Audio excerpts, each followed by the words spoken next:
Hello children, welcome to Kids Story World. Today we are going to read Paddington Goes to Hospital by Michael Bond.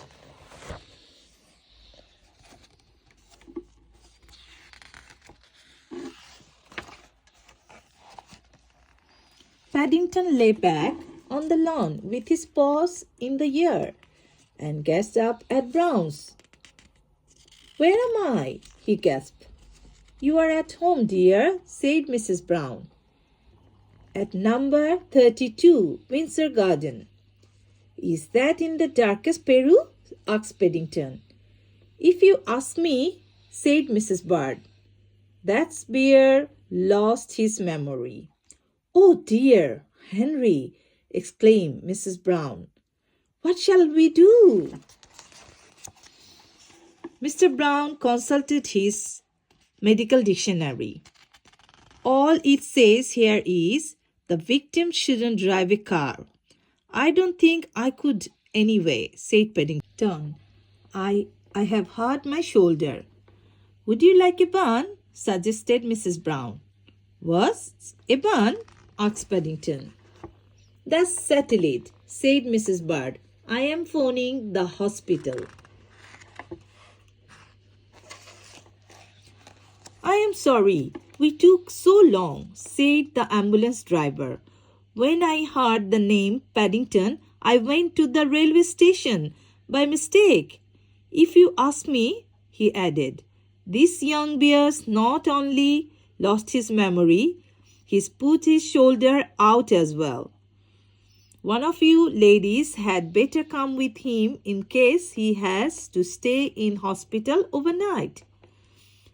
"Thank goodness I put his clean pajamas out this morning," said Mrs. Bird, trying to strike a cheerful note. The ambulance crew soon made up for lost time, and with siren wailing, Paddington reached the hospital in no time at all. "Stand by for a young bear emergency," said the driver to the waiting staff, and with a count of 3, they lifted Paddington onto a bed. "It is true that you have lost your memory?" asked a doctor. "Is it true that you have lost your memory?" asked a doctor. "Would you mind repeating the question?" replied Paddington. Phew, phew, I don't like the sound of his wheezes," said a nurse. "I think we have got complications," agreed the doctor. "He would better go straight to X-ray." "You have got complications?" exclaimed Paddington indignantly. "What about me?" Phew, phew. Paddington had never travelled anywhere on a bed before, and he thought it was very good value. There was nothing like this in darkest Peru, he announced as they gathered speed. Phew, phew. When they reached the X-ray room, the lady in charge pushed a large machine over the bed and made some adjustment. "Now lie very still while I take some pictures," she said. "Otherwise they will come out blurred." With that, she went to the other side of the room, pressed a button, and there was a whirring noise. "Cheese," said Paddington. Afterwards, Paddington and Mrs. Brown made the doctor again.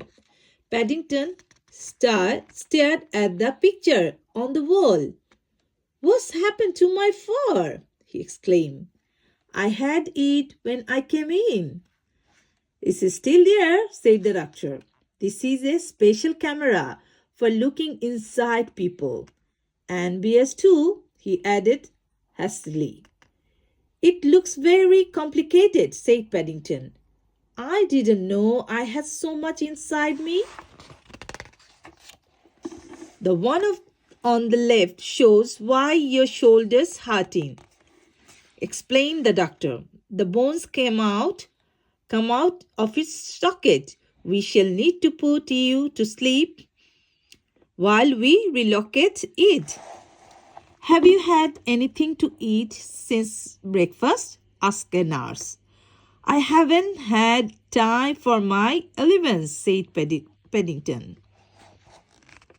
That's good, said the nurse, whipping his arm with something cold. Otherwise, you would have had to wait while it settled. Paddington felt a tiny prick, and he was about to give the nurse a hard stare when his eyelids began to go droopy. As soon as he was asleep, the doctor turned to Mrs. Brown.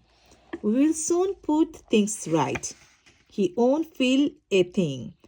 As for his memory, it probably needs a jog, but a good night rest often works wonders. I must say I'm a bit worried about his breathing, though. It's a mystery, said Mrs. Brown. He's never had this problem before. Paddington woke to find himself in a strange room. Where am I? He asked for the second time that day. You are in a ward with lots of other patients, said Mrs. Brown, and the doctors put your arm back in its socket. I hope it's pointing the right way, said Paddington. Otherwise, I shan't know whether I'm coming or going. I have bought you some water, said the nurse. I expect you are feeling thirsty after your operation. I am, said Paddington. He was about to ask for something more exciting to drink, but he couldn't think of the name. Tea, suggested Mrs. Brown. Bless you, said Paddington. I expect they will keep you in overnight for observation, said Mrs. Brown. I don't think I want anyone observing me as asleep, said Paddington. I might fall out of bed. Don't worry, said the nurse. The side lifted up to stop that happening. Besides, I shan't be far away, said Mrs. Brown. At that moment, Mr. Brown arrived, carrying a bowl of fruit from all the traders in the market, and a get-well-soon card from Paddington's friend, Mr. Gruber. Even Mr. Curry sent his best wishes, he said. What it is to be popular! The lady who bought Paddington's supper had been surprised to see him. The boy who used to be in your bed like his food hot and spicy, she warned. I hope it's suitable for bears. Paddington had told her not to worry. There's nothing wrong with your appetite, said the nurse, eyeing the empty plate. There is now, gasped Paddington. At this time his views sounded as though he really meant them, for he had never before tasted anything quite so hot. I think I would better leave taking your temperature until you have cooled down, said the nurse. I will simply feel your pulse to be going on with. Just then, two more nurses came along, pushing a trolley laden with bottles and jars. It's medicine time, said one of them, handing Paddington a small cup filled with pink liquid. I would like another one of those, please, he announced. I think it's doing me good already. The nurse laughed. I wish we had more patients like you. When it was bedtime, Mrs. Brown helped Paddington wash his whisker and clean his teeth. If you need anything in the night, she said, just press the emergency button and someone will come. Sleep tight, she said, lifting the sides on the bed. Oh, I shall, murmured Paddington. Paddington. So much had happened to him. He felt as though he might sleep forever. I think, he announced to the world in general, I might have an emergency button by my bed. And when I get home, I often want things in the night. But he didn't have time to test the one in the hospital, for he was soon fast asleep. Next morning, Paddington went for a walk around the ward to meet the other patients. One small boy had just had his tonsils removed. Another had fallen out of a tree and broken his leg. A girl had been rushed in to have her appendix out.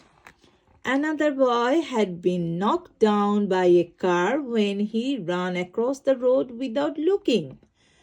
Paddington decided he was really very lucky.